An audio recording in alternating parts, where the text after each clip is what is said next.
Good morning and welcome to our first Workforce Webisode. I'm Susan Laycock, Executive Director of Simcoe and Muskoka Workforce Development Board, and today we are joined by our Project Manager, Rob Shepard, our video expert. You can't see him, he's behind the scenes, but he's running this whole show today, as well as our guest, Labour Market Analyst Tom Zizys. Tom is a respected consultant who works across Ontario, Canada, and overseas. We have been lucky to have benefited from his insights in the past, and we're glad to welcome him here today. Good morning, Tom. Good morning. Tom, the 2016 census provides a wealth of detail on wage data in both Simcoe County and the District of Muskoka. I want to turn the presentation over to you and let you help us understand the meaning behind the numbers. Thanks. Thank you, and thank you for inviting me. I'm going to give a description of the wage data in general terms, talking about occupations and different characteristics, and also focusing on Simcoe and Muskoka. In the first slide, I want to start with something quite simple. Just show the average wage, average employment income in Ontario, comparing the data over 2005 to 2015 for all workers working full-time full year. Because I don't want to compare people who are working part-time, it distorts the figures. So comparing apples to apples is taking everyone who's working a full year and working over 30 hours a week.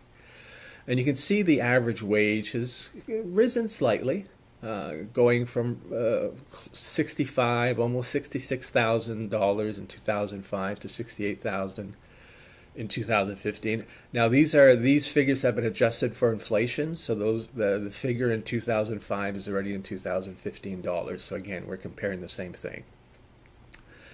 In the next slide, we're adding in a comparison of median income. So average income is when you take everyone's income and you average it out across the whole population, everyone who's part of that set. The median income is the figure of that individual who stands right in the middle of the pack. So if you had 100 people, the person who's the 50th person, what's their income? And it kind of shows you a sense of what the distribution of the income is like. And there we see the median income is lower. And it's lower because the figures at when we look at the average, have higher rates at the high end. And so it will increase the average number above the median income. It's a bit of an indication of the degree of wage inequality that exists, the gap between the average and median income. Okay, so that's one further way of looking at it. The next slide, I'm comparing, again for Ontario, males and females. Now, as you can see, I think both categories of people are going to be a bit upset here.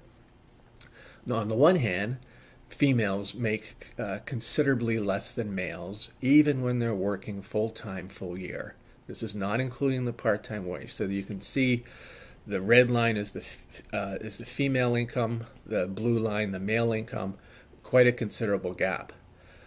What is noteworthy is that the female income has been rising relative to the male income, mainly because the male income has been virtually flat. In 2005, the figure was around $75,000.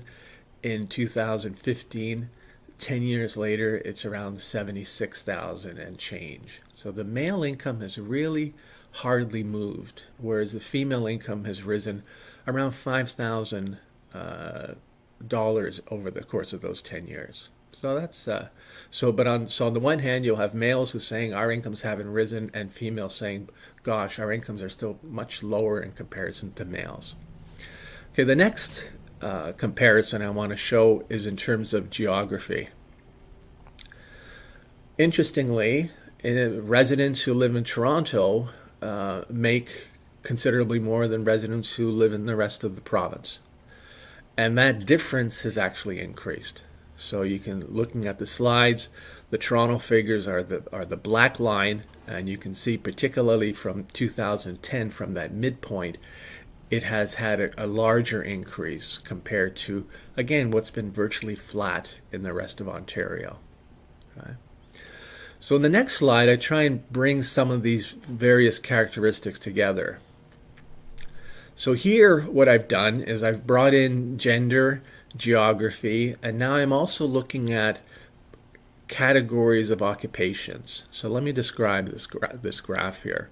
The top line, the purple line, are males living in Toronto, working in jobs that require a university degree. And you can see the income levels. The red line are females living outside Toronto, so in the rest of Ontario, also working in jobs that require a university degree. Quite a considerable gap. You'll notice as well, not only is the space between those two lines considerable, but now the scale that I'm using is different because I need to increase the scale of the axis.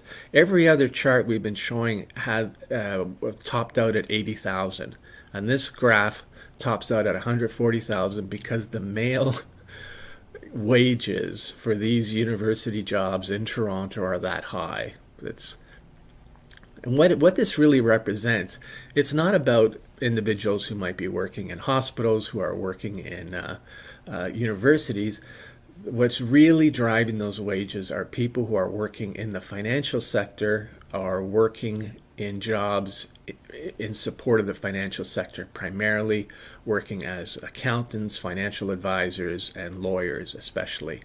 That really drives the wage. And that explains why there's a dip in that wage. Those salaries affect the average so much that the average wage for that category actually dropped in 2010 because it was a consequence of the financial collapse that happened in 2008. We did much better compared to the United States, but it still affected that particular financial sector. The females who are working in university, in jobs that require a university degree outside Toronto, they may be lawyers, they may be accountants, but they're not working for the large downtown firms. They're as lawyers, they may be doing work around family law or closing mortgages, whereas those males who are working on Bay Street are closing huge mergers or acquisitions between corporations where the fees are much larger. So the scale of these wages are the difference is very significant. The next line I wanted to point out there was the last line of the males who live outside Toronto, working in jobs that only required a high school diploma, and their wages over the course of those 10 years actually dropped. So again, that's very significant. The female wages were rising. The wages of those with working in jobs that require high educational attainment at a very high level. Males working in jobs that require only a high school diploma, so say a material handler or working on the assembly line, their wages have actually dropped. So in the next slide, I wanted to show the comparisons of wages between the geographies that we're talking about today. So here we go back to those average wages for full-time, full-year workers. Top line is Toronto. The line below that, the teal or blue line, is the rest of Ontario. And then the yellowish orange line is Simcoe. So the average Simcoe wage is below the average wage for the rest of Ontario, and the Muskoka wage is below that, the average Muskoka wage. Okay, so there really is a difference just in terms of the geography. But even when you look closer, in the next slide, when we look at actual municipalities within Simcoe and Muskoka, we see quite a range in terms of the average employment income. So this slide shows the figures for each of the municipalities for both Simcoe and Muskoka, and what we have there is they're coded. I wanted to show them in relation to the Ontario average. So those figures like Springwater or Muskoka Lakes that are shaded green are essentially at or higher than the Ontario average. So you can see there's only a few municipalities, but there are some. There are some in both Simcoe and Muskoka where the average wage is just at or above the Ontario average. There's also a number of municipalities, a number of communities in both Simcoe and Muskoka where the wage is considerably lower, and those I've shaded red. So we could see Orillia at around 53,000, Midland around 53,000, Gravenhurst around 52.5, much below the Ontario average of around 68,000. So again, geography makes a substantial difference. But the next slide, when we look at specific occupations, it is surprising that when you focus in on a particular municipality, you can find that even though that municipality on average may have wages that are lower than a neighboring municipality, for certain occupations, their wages are actually higher. In fact, looking here, now these are larger categories, so professionals in business and finance, where the Ontario average is around 99,000 a year. For Collingwood, Muskoka, Springwater, we're looking at wages that are 114,000, 119,000. You can go through the list. Head nurses and registered.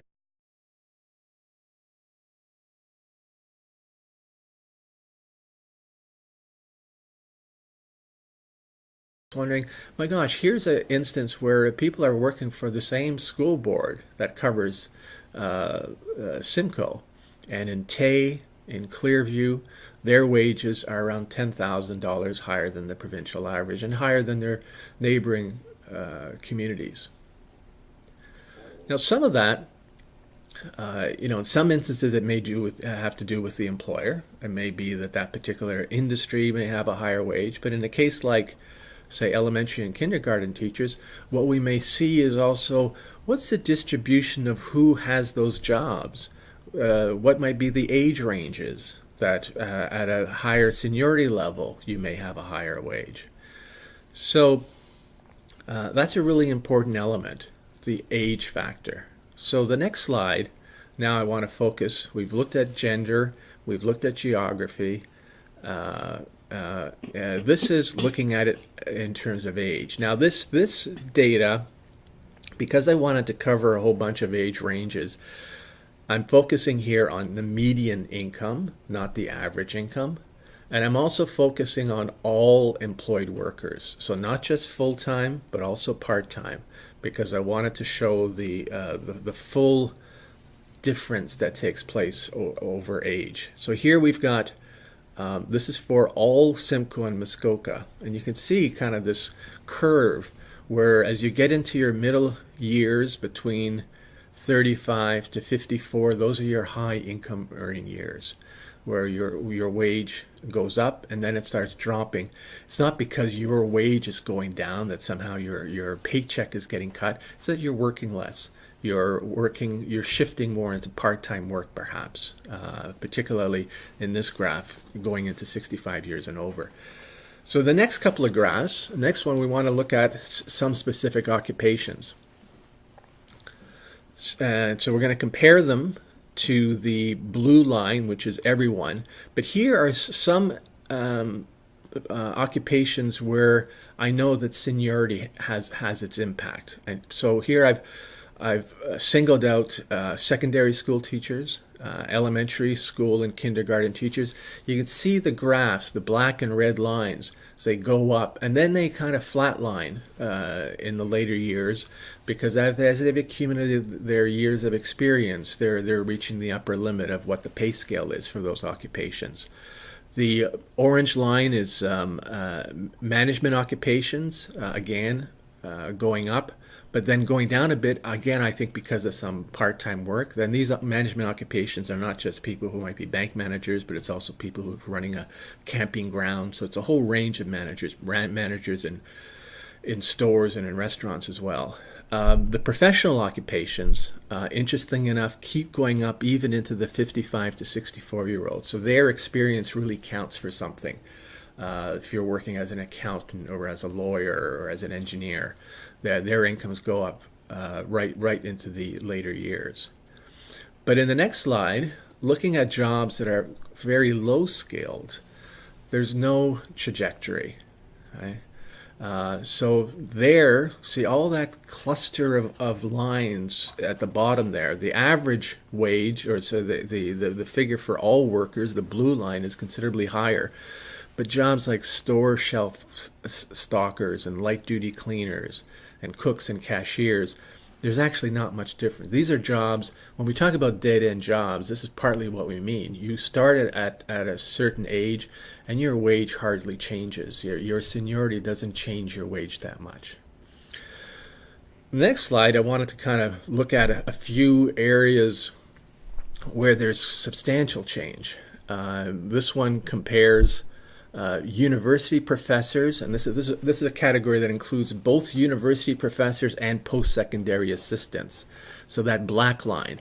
So as we know, in their 20s and 30s, we have a lot of graduate students who are working as assistants, and so their wages are much lower. As they move into university occupations as professors, the wage shoots up dramatically.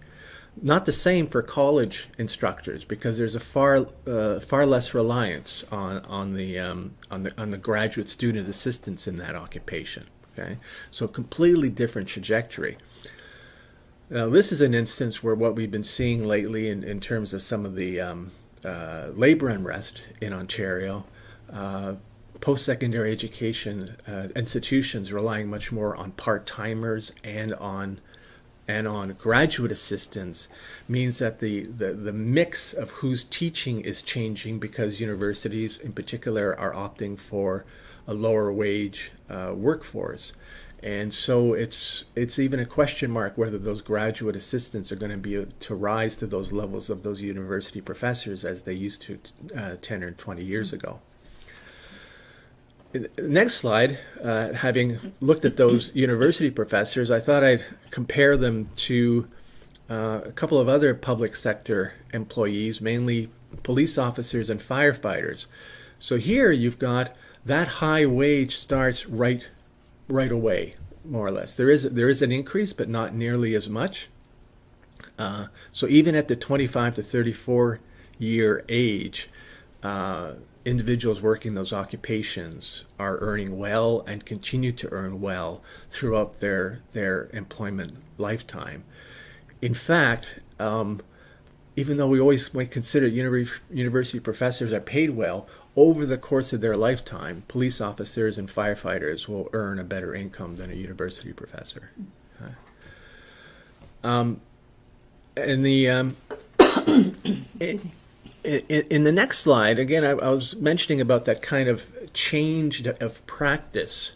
So on this one, I was interested in the motor vehicle assemblers in Simcoe and Muskoka, because again, we have that same trajectory of the increase over age, but it's a bit like the like the university professors. It strikes me, I know in a number of instances now, particularly in the auto sector, that employers have grandfathered in the wage scale, so that those people who were currently working at a certain wage scale, their wages stayed pretty much the same, but the wage scale then dropped for new hires.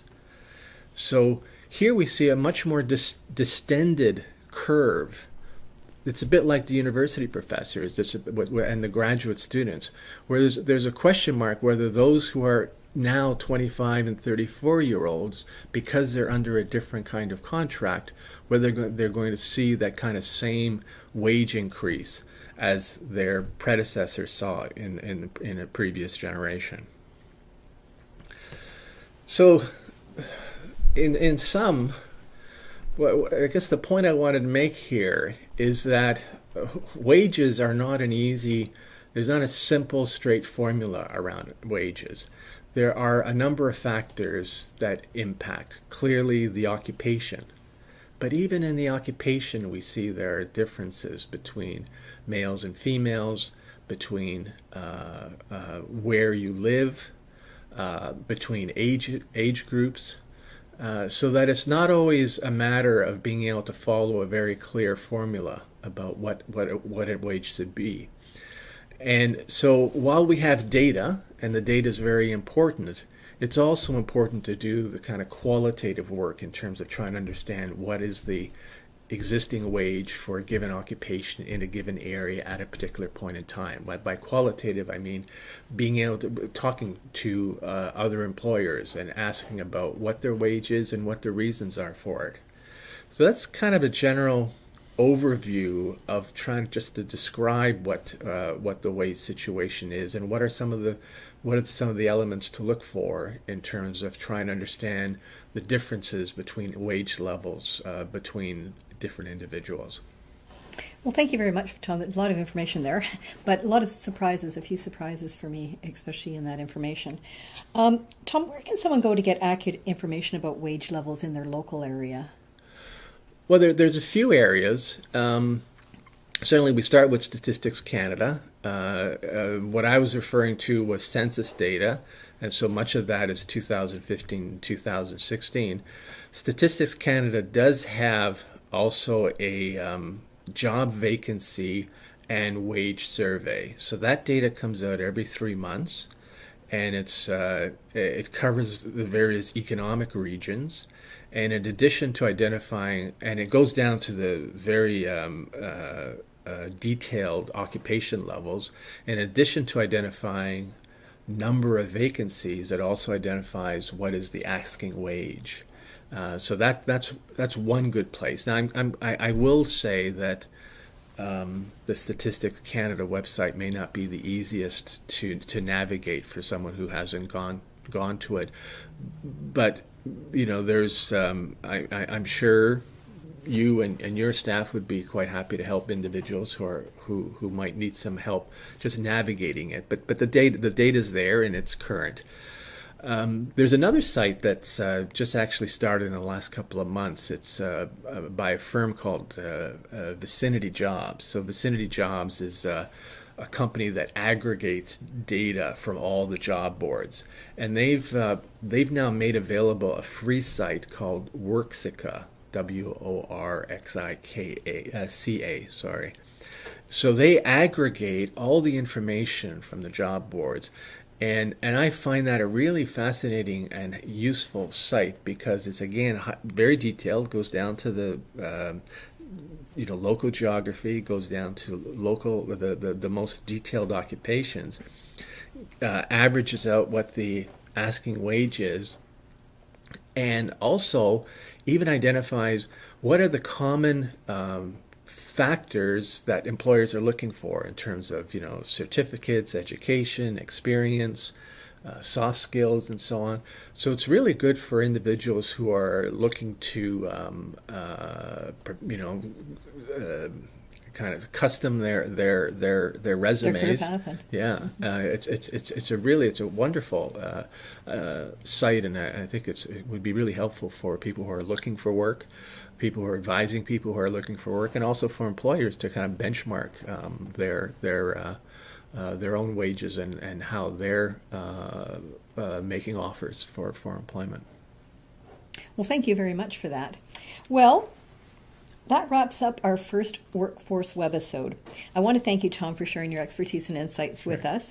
Tom will be back with us next Wednesday morning for part 2 of this presentation. There's a lot of information, so we've broken it up into 2 parts. Tom, can you tell us what you will cover in the follow-up episode? So in this one, I wanted to describe wages. In the next one, I want to talk about what are some of the factors that influence wages, and particularly what can we do as communities in order to see some changes around wages, in order to see increases. What can employers do? What can people who work in the labor market do to help communities see jobs that have better wages? We'll look forward to that. Thanks, Tom. One note, next week's webisode will be pre-recorded. You will still be able to use the chat function to have your questions answered, so please join us on Wednesday, September 19th at 9 a.m. Thanks for joining us, and watch for other workforce webisodes in the coming weeks. You'll see notifications coming out on your Twitter or your LinkedIn feeds, maybe emails, so please do watch and put it in your calendar. We're going to be running them fairly regularly and hope you'll join us. Thank you.